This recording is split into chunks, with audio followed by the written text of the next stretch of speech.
Welcome back. We've been doing quite a bit with Google Docs and we have a long ways to go.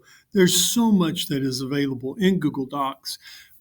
The neat thing, though, or one thing to keep in mind is while Google Docs sounds like a separate application, it has many parts and it interacts with many other parts, especially things such as Google Drive, Google Drawings. They all interact.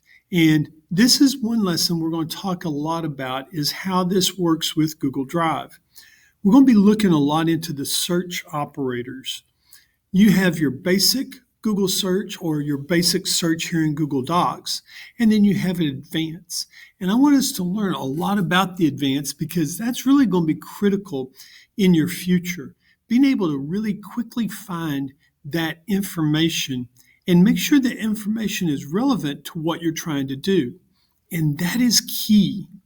So often you go out there on the internet, you do a search for something, and you think the first 1, 2, or 3 things is the answer, and that's it. It's not always the case. Often you need to look down in there, make sure what you're looking at is relevant and applies directly to what you're searching for. Don't jump and be quick thinking, hey, here it is, it's done, I'm through. Make sure you take just a moment, make sure it's relevant and applies to your situation. And that's something that's very important. Let's get back to the topic though.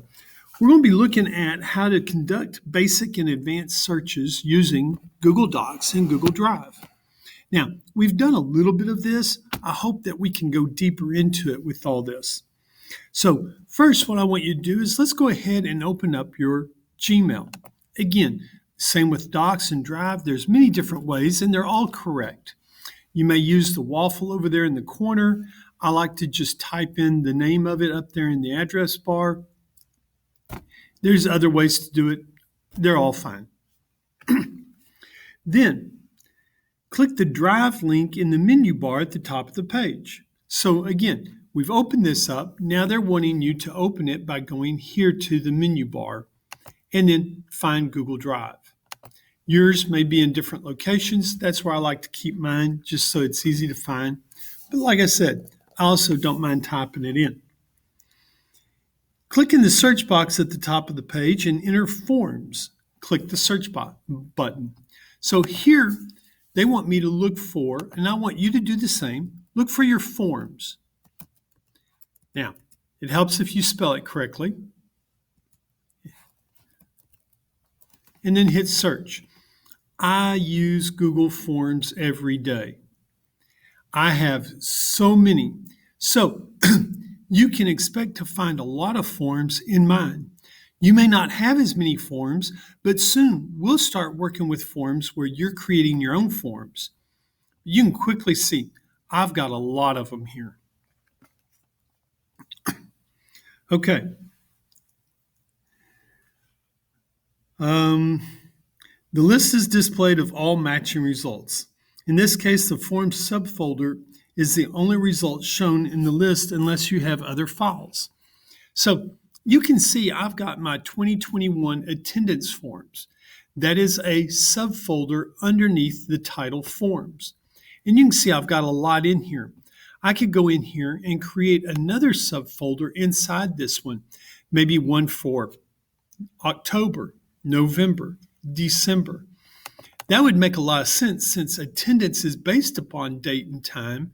I could then sort of subcategorize and break all of this down where it's much easier to find.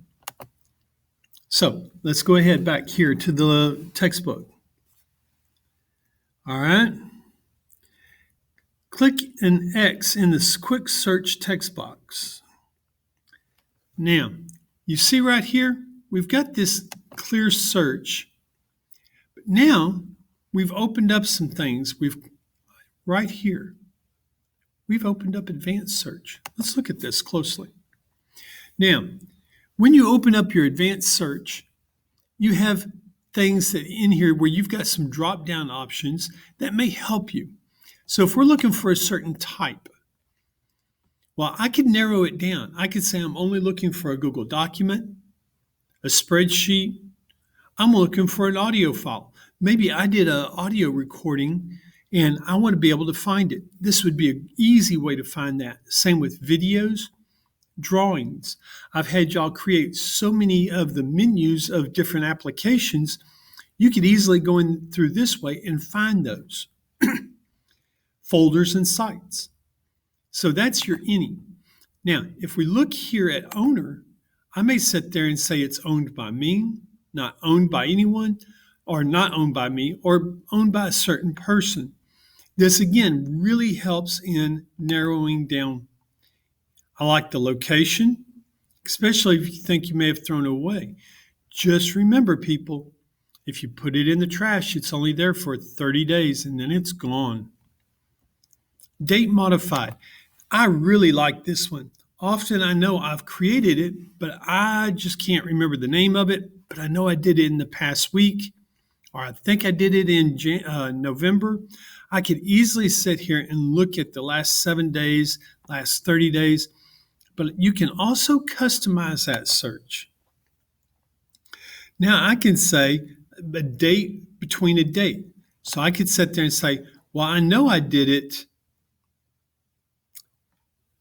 before Friday, and I know I did it somewhere around the 1st of November. So I could sit there, and now I've narrowed it down to a 2-week window, and then I can do a search. But also I can hit reset. Let's see what else is in here. If I can remember a part of the title, I could search with that, or it has the words in the file. I love this. I can remember, oh yeah, that document, I was talking about attendance, or I was talking about a missing assignment. I could easily put those words in there, especially if I can maybe remember the name of the assignment that I was talking about. The more I can think of those words. The other thing is I can put multiple words in there. So if I can remember 4 or 5 words and I put them in there, it's really going to greatly narrow down the files I'm looking for. Shared with, follow-up. Let's look at the drop-down arrow in follow-up. Was there any follow-up? Were there only suggestions, or were action items only requested? So a lot that we can do here. Make sure you look through that. Let's see what else. Doesn't look like we can do any more other than learn more. When you click on the learn more, you can see it's opening up another window. That's probably going to give you more advice and input. You're welcome to read through that if you would like. I'm sure it's got some great ideas in there, such as filter your drive results, find file by size, more search options. Now, this is powerful, people. There's really a lot you can do with this. I'm going to close this out, though, because I want you to teach you one thing that they have yet to talk about. And not many people know this. This is really something that older dinosaurs like myself know. Not many other people do. It's called wildcards. And what it means is if I go in here and put a star.jpg. Now I'm searching all files of this file type, just like in that advanced search, but I'm doing it up here in the basic search. I could also do a star.doc. The key with this is you have to know that file format on the end of the file for this to work. If I go and do a star search, it's going to find everything. The star represents a wildcard. Now, if I go ahead and let's say I know the name of my file, but I don't know the extension, the format on the end of it, I could sit there and say Richard.star. Now, it may pull up pictures with my name on it. It may pull up Excel spreadsheets. It may pull up PDFs. It may pull up anything that has my name in it. Anyway, just a little bit of something that they don't go over in the book and not many people remember anymore, just to show you how old I am. So we've talked a lot about doing that. We've talked about being able to do the search and the skill. All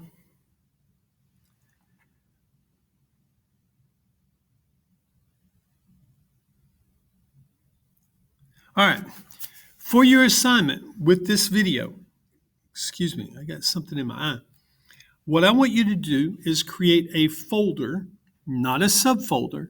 I want you to create a folder in your Google Drive called Google Docs Reflections. So you go to New, Folder, Google Docs Reflections, and then create.